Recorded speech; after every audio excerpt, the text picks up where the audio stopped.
Hello guys and welcome back to another video, and today I'm going to be ranking my favourite and how I would rank all of these Sith. Just give me 1 second, need to close the door.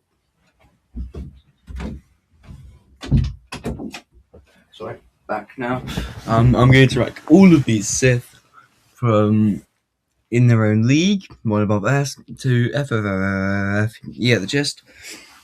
And we are starting off with Kylo Ren. Well, before I start the video, I just wanted to say, if you are watching this video now, I'm sorry if it's a bit of a long form one. This is the first. I'm still very new to the YouTube platform, but I'm just hoping that you guys enjoy my content. I will be doing more informational stuff, more what if soon enough, but for now, just to get the momentum up, I am going to be posting more videos like this. And without further ado, let's get fully into it. So starting off here with Kylo Ren, and I believe that most people definitely would have watched the sequels. I know a lot of my fan base. I know I don't have a lot of you guys, but most of you guys have probably seen the sequel films, if I'm being correct here. So I'm definitely going to. You definitely know that Kylo Ren, for the first film, was a very promising villain. I feel like his character a bit further in was a bit unclear to some people. I followed along, but from what I've heard online, some people didn't like him. Some people thought he was the best thing out of the sequels. But if I'm being honest, the few things, in my opinion, would give him kudos points are I love a character with a cool mask. For example, that's why I love Darth Nihilus, I love Darth Revan, Vader, and that's why they're higher on my list, in my opinion. I know that sounds a bit favoritism to those with masks, but I just don't care. I like them. But I love when they use a Sith alchemist. That's actually who put the red marks, like red crack design onto his helmet, and I love his red unstable crossguard blade. Very cool. I like the exposed wiring, and I just like the character a lot. But I wouldn't say he's really as good as some of the names. So I'm definitely for that. I say he's probably. I'm gonna put him in C tier, front of C tier. Now we're on to Darth Nihilus. And for those of you who don't know, Darth Nihilus was one of the big villains from a very successful Star Wars game series. The sequel to Star Wars: Knights of the Old Republic, so Knights of the Republic to the Sith Lords. And effectively, he can do, for any of you that know this guy, Lord Vitiate can do, but literally eating the life force of a planet to sustain his hunger, and he basically was known as the Lord of Hunger, quite adept with a lightsaber and a very cool character. In the Lords, you can meet Stoic, I believe Visas Ma, and another character in the game. You get to choose yourself who goes with you. So you take out Darth Nihilus. But all in all, I'd say he's a very, very interesting character. If you look into it, it's really quite. It's a bit sad that the ability took him over, but it's genuinely quite cool in my opinion. I love his white mask. I'm going to put an image there in a minute. But all in all, I'd say because of his character and the way he is in the game, I'm definitely putting him in A tier. Next we have Darth Sion, another guy from Knights of the Republic 2. Up and still you live. You are difficult to kill. For one as limited as you, perhaps, to have fallen so far and learned nothing, that is your failing. The failure is yours. No longer do your whispers crawl within my skull. No longer do I suffer beneath teachings that weaken us. And now you run in search of the Jedi. They are all dead, save one. And one broken Jedi cannot stop the darkness that is to... I like the truth that he actually was trained by Darth Vader. Very cool character if you look at him. Design was a bit lacking though. I think maybe they could have highlighted a few more aspects of his character. You know, maybe give him like a tattered black robe or something. Or maybe rather than just specializing in single-bladed combat, maybe give him 2 blades. Maybe he'd be able to guide that with the dark side. I'm just putting suggestions out there. He's rather cool, but I wouldn't say he's on the same level as Darth Nihilus, so I'm putting him in B tier. Alright, next we have Darth Revan, and for any of you that, well, know me, you probably don't know me that well. I mean, this is my second video. But I am definitely putting Darth Revan straight away. So Darth Revan, I'll put it simply. A, he dual wields lightsabers. B, his character design is absolutely insanely cool to me. C, have you seen his Mandalorian mask? And D, the lore about him is so extensive. There's a reason why he's one of the most recognizable characters in all of Star Wars gaming. And there's a reason why any hardcore Star Wars fan, or there's a reason why he gets all that hype. I mean, he destroyed the Star Forge. He openly challenged a Sith Emperor. He completely destroyed the Sith army, threatening his people. Overcame the dark. Well, got his mind wiped by the Jedi after he was a Sith Lord, and was a Jedi before that. And he's an amazing tactician. So, in my opinion, I'm putting him straight in their own league, and that's where he's going to sit for the rest of this debate. Anyway, now time for Darth Vader, and I'm gonna create a new tier for this, just because you need to.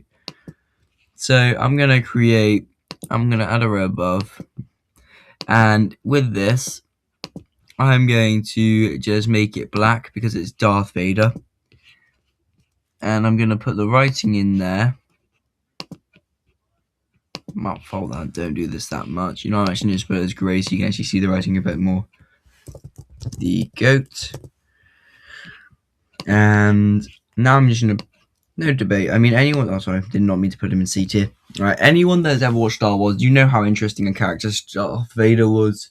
I think that. So I saw this video.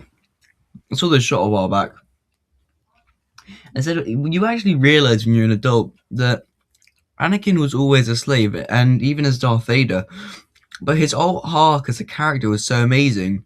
If you think about it, he's always been played by one or controlled by someone else. When he was a child as Anakin Skywalker, he was controlled by Watto, who is a slave owner. When he was in the Jedi, he was held on a short leash because I think his anger could get the better of him. And then when he became the Dark Lord of the Sith, he was controlled by Sidious. It's in the palm of his hand. So if you think about it, he's always really been controlled. But what shines out is the fact that even after he got all of his limbs cut off and horribly burned, he still is insanely powerful. I mean, just his character development, in my opinion, is one of the best in all of Star Wars. And I really think we should get a series, just his own solo series. It was like The Adventures of Vader. I mean, who wouldn't want to see Hayden Christensen put that black armor on one again and say famous lines from the Legend comics like, "All I see is fear and dead men." I mean, that gives me chills thinking about it. Anyway, so yeah, he deserves to be in the GOAT because he gets his own tier. No one else is going here. Next, we have Darth Traya, and effectively, as you can see from her character design, she looks pretty cool. Although in the game she loses one of her hands, and she only uses 3 sabers. It's pretty cool her marionette lightsabers, being able to just control them and spin them with the Force. Very cool concept, and she really was able to manipulate. Trying to manipulate your character to the dark side. Played you for a fool, and you only learned she's a Sith Lord near the end. Well, basically right at the end. But anyway, she's a pretty cool character. I really like. She doesn't really get that much character development. She's always trying to steer you towards the dark side in the game, but very cool character idea. Very nice design. But anyway, I'd say with the marionette lightsaber giving her kudos points, I'm definitely gonna put her probably B tier. Darth Sion. I guess Master and Apprentice stay together then. Next we have Darth Maul. Anyone who knows who Darth Maul is, I'm not just gonna rank him off of his power, because if I was doing that, then that means that this would be a very different list. And I'll probably do that in the future. If not for my next video. Because I've already got this template up, I might as well do it again. But Darth Maul, when he turned on his second blade in 1999, I bet everyone he screamed with excitement. I mean, Ray Park did an amazing job with the fight, and he was a pretty cool character, but he only had like 30 odd lines, or spoke a few words. in The Phantom Menace. And I think that really limited his character.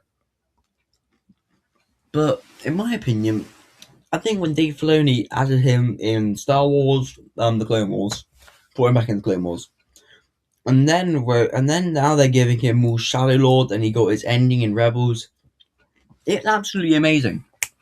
In my eyes, it was an amazing way to rewrite his character, make sure he survived, and it wasn't just a way for them to make more money. They actually wanted to tell a proper story for Maul, because he never really got that chance in The Phantom Menace.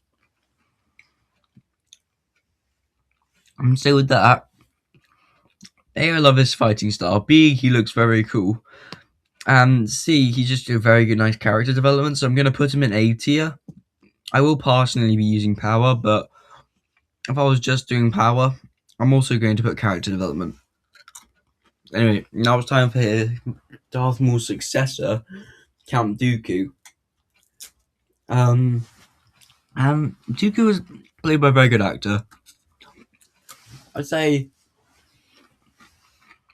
Sorry, people are getting interrupted, trying to collect my thoughts. Very nice character design, very good duelist, really, really cool abilities and legends. He's the only Sith Lord I think I've ever actually seen in comics, or just in general, actually be able to use Force Plague. For those of you who don't know, it sounds just like it is. You literally create and infect people with a plague using the Force. Very cool concept there. I like how he doesn't really have to try that hard. He just uses one-handed saber work.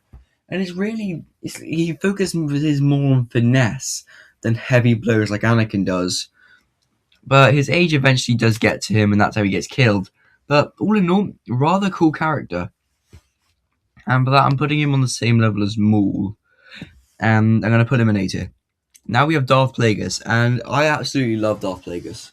I mean, he's insanely powerful. He can control the midichlorians, basically the things that allow Force-sensitive people to channel the Force. He can basically control them and bring people back from life and death at the exact same time. And he can literally... It's hard to explain. He is so insanely powerful just by teaching himself after Darth Tenebrous abandoned him and chose to create a different apprentice because he didn't think Darth Plagueis was worthy to be a successor. Now I might do an extended version of this to include his other apprentice, Darth Venomous, who was the one he left, basically abandoned Plagueis' training for. But Plagueis all around, very cool character. Love his design. I mean, his Force screen was much stronger than Sidious. If you've watched his fight against Mace Windu, Kit Fisto, I believe it is.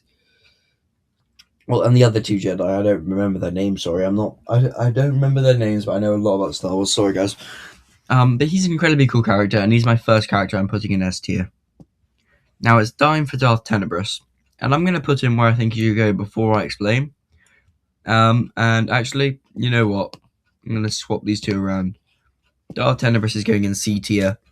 Super intelligent, and I respect the intelligence. Very good with a lightsaber, especially in Plagueis' novel, where he got an incredibly good training of the blade from Tenebrous. But all round, I wouldn't say he's incredibly remarkable. Probably the only reason I'm putting him in C and not in D with Kylo Ren is... It's probably because it's hard to explain.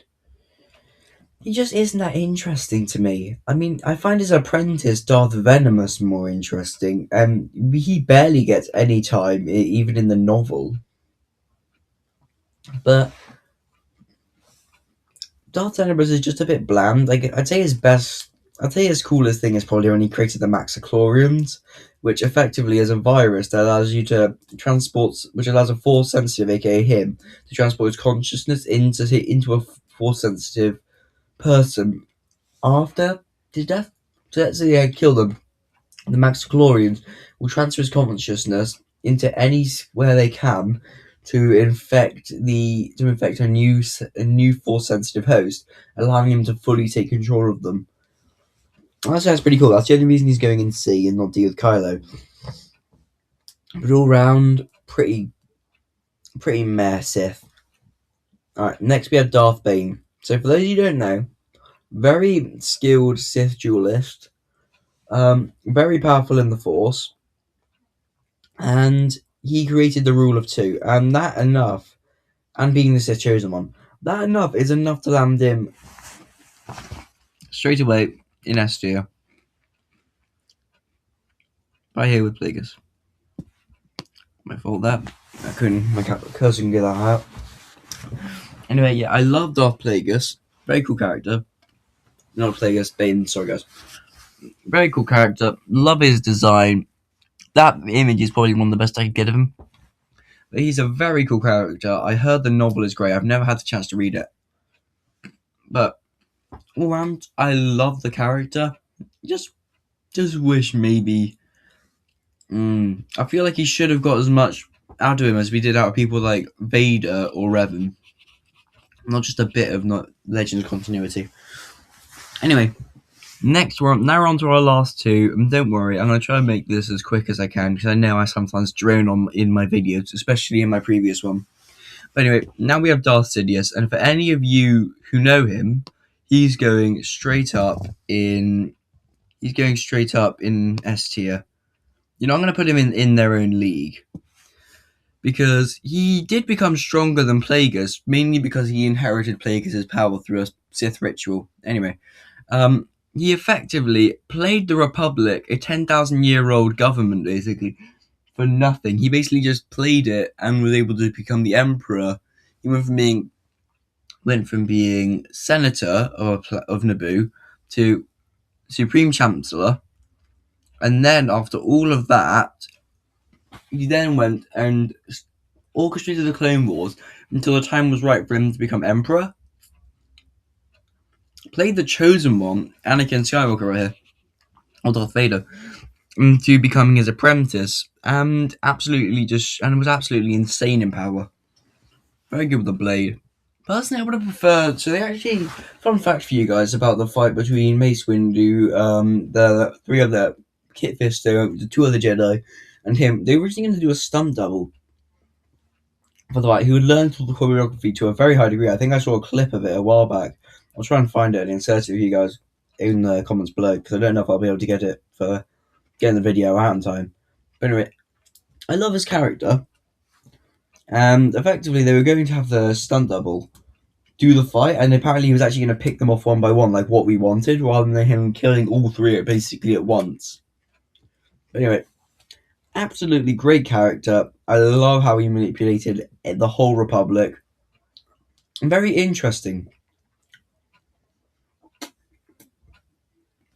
All in all, very solid character. And I think in their own league, is definitely where he deserves. And finally, Darth Jar Jar. Accomplished absolutely nothing, and he deserves to go in F tier. Anyway, guys, this is my final listing. I will probably do an extended version of this in the future, but I hope you guys enjoyed this, and I'll see you guys in the next one. Thank you, and I'll see you soon. Bye.